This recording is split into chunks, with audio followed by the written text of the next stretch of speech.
This is what we are. We are online.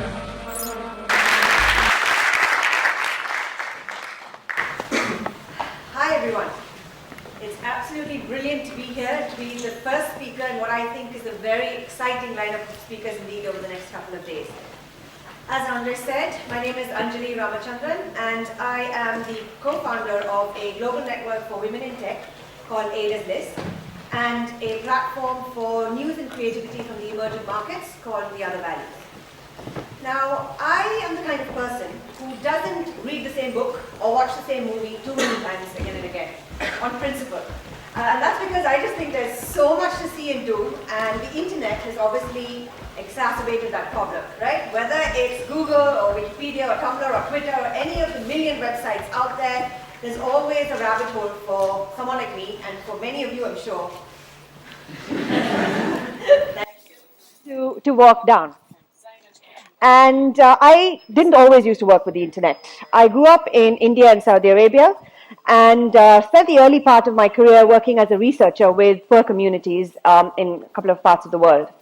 Over the last few years or so, I've started sort of trying to draw distinctions between what I do now on the internet and with media and the reality of media for people in various parts of the world, whether that is Ghana or India or Kenya or anywhere else, worlds apart, literally. It's quite different depending on where you are and what you do.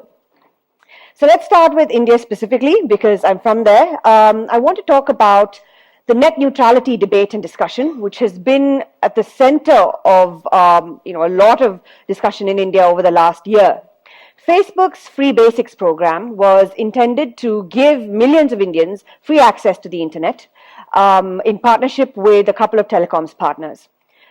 Facebook, on the left-hand side, you see an ad that is an official ad that Facebook ran in the country on various kinds of media, specifically, especially rather outdoor and print, asking people to sort of drum up support for their campaign in the months leading up to the ruling by the Telecoms Regulation of India, the Authority of India. And they ruled against it, finally, in January. On the right-hand side, you have a completely user-generated, unofficial ad created by a user of Reddit in India that said, well, you can support this campaign if you want to be ignorant, that is. And so there was this huge debate and discussion at the time.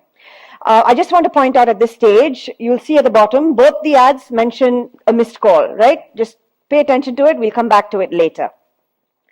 In Angola, which is a country that has had access to what is called zero-rated services, or the basic version of the internet for a couple of years now, what emerged recently is that hackers have been using their own way to get from the limited version of the internet to the wider internet.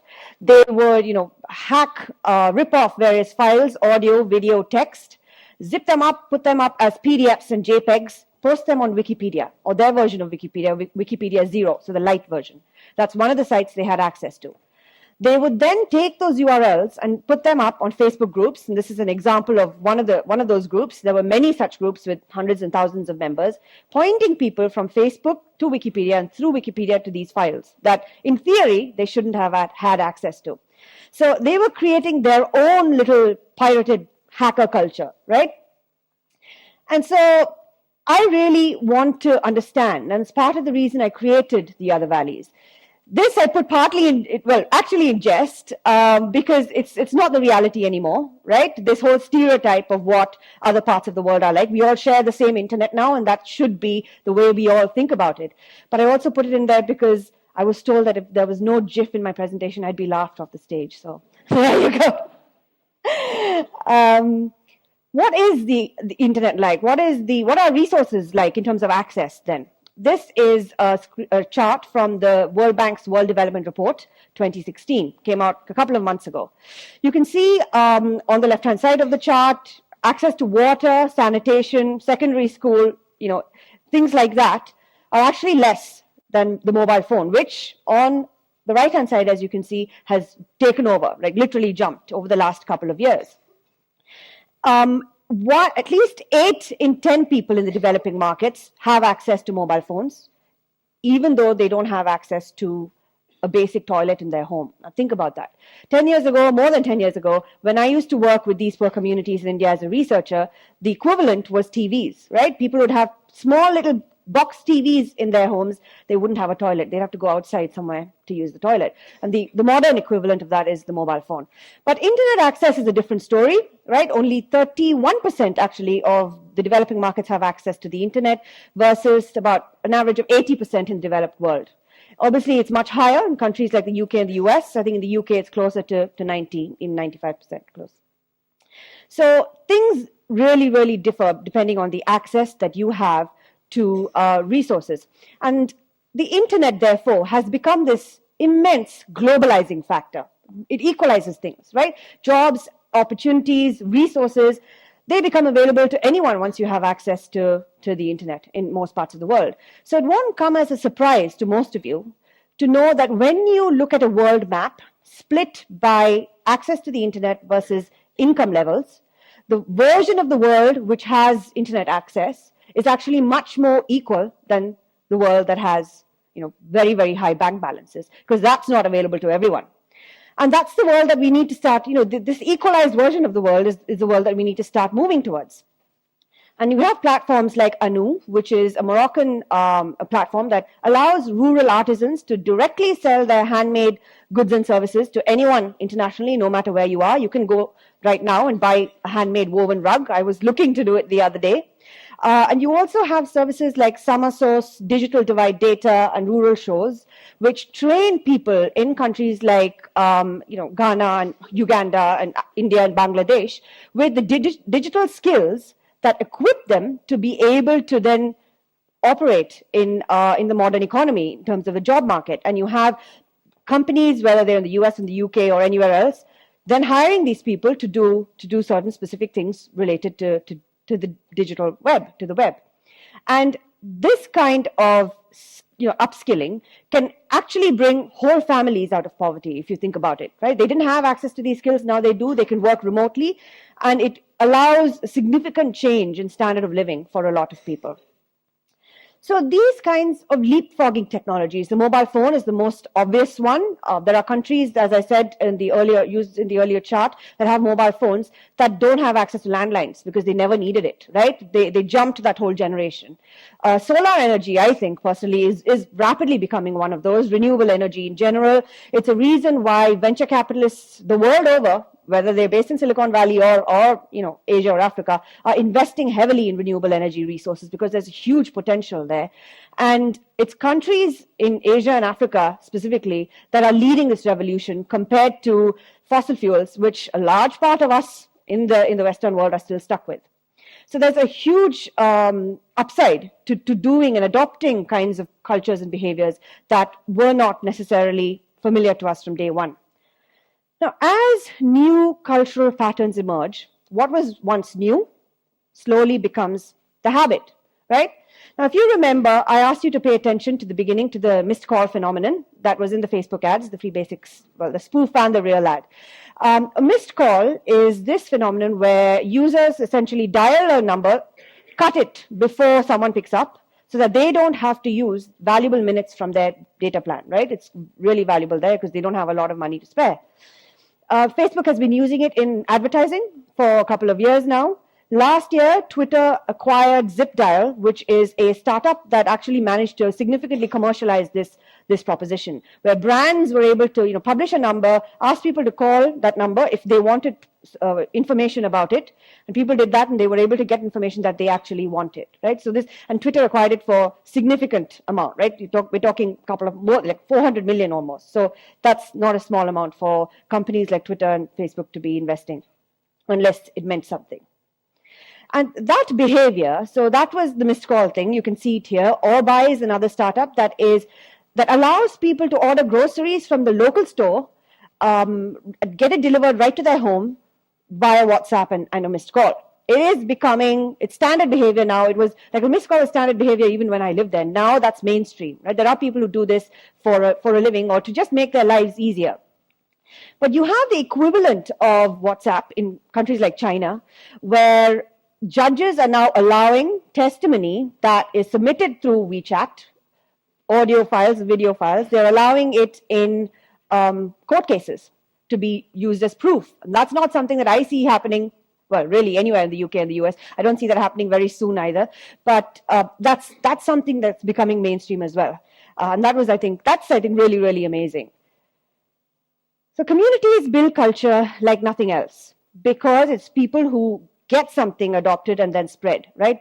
Quicker and faster than ever before. Internet communities do this better than most others simply because of the lack of boundaries that they have. The web is an open world, right? With free basics, the reason people revolted against it in countries like India is because it was a small window to what should be a wide open door. Ada's List, which is the online community for women in tech that I co-founded 2.5 years or so ago, similarly was created with similar principles in mind. We want to make rather, the world more diverse, more equitable, and more inclusive. In theory, these are qualities and principles that everybody should want to espouse, everybody should want to act on and represent. But the reality on the ground is that that's not always the case.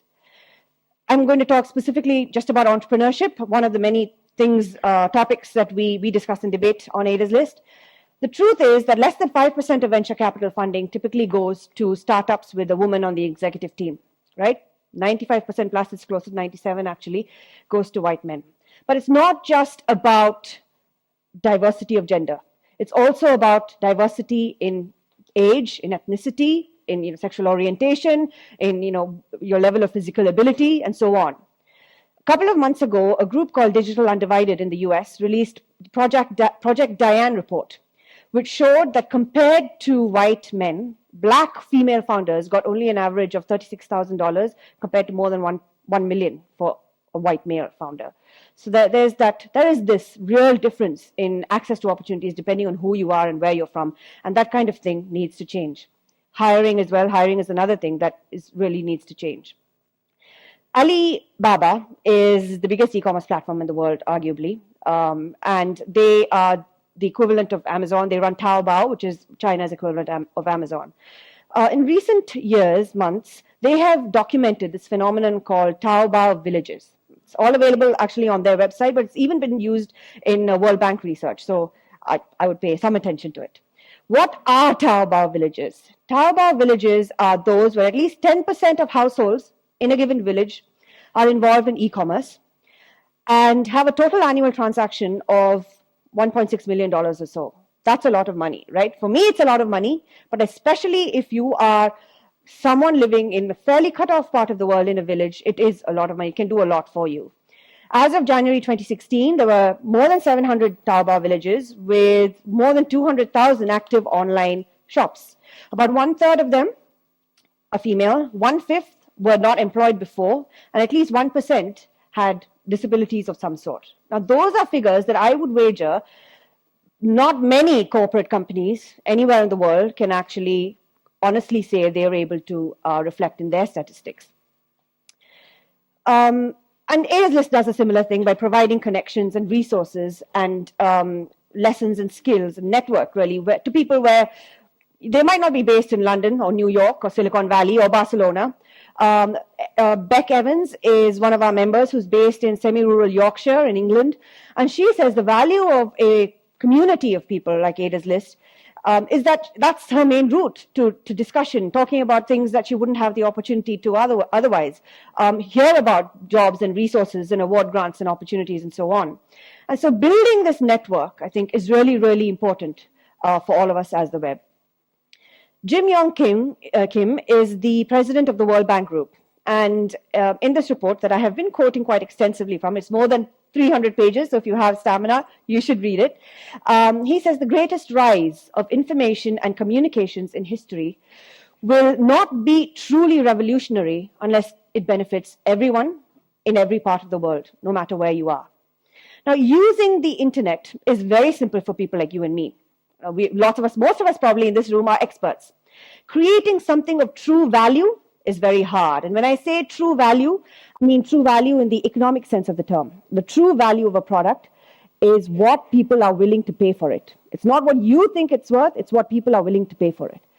And going beyond that, we need to create value to the extent that it can be shared and go beyond, the small limited window that you would have seen for it earlier, you might have seen for it earlier. So we need to build an internet and a culture that is open and inclusive, that acts like connective tissue instead of opaque walls. That's the only way that we will be able to create the world we want to see, the culture that we want to see, and the internet that we want to see. Thank you very much.